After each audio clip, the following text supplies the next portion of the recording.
What about the case when authors have the same surname, the same family name? Let's look at this example here.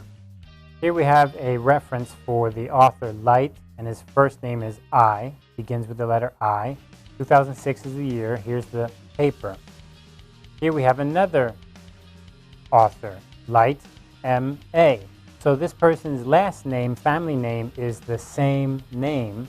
However, the first names are different. So how do we deal with this kind of case? In our paper, we would cite it this way. Among studies, we review M.A. Light and Light, 2008, and I Light, 2006. So here we have the M.A. Light, which is this M.A. Light here. And we have the second person on that, which is this one. Here we use the A.N.D. because it's outside the parentheses.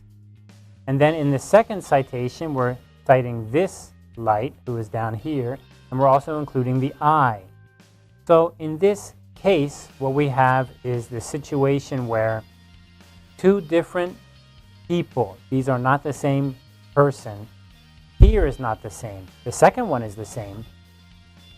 In any case, we're going to include the letter of the first name so that you can tell the difference. The reader can tell the difference. And it doesn't matter if it's the same year or not the same year. All that matters is the name's the same. So we want to avoid any possibility of confusion. Or remember that inside your paragraph, it's possible that you could be citing the year, and then in the second citation in the same paragraph, you don't include the year. Now you just have the name. Well, if you only have the name, but there's two people's name who's the same, well, now it's confusing. So this rule is very clear.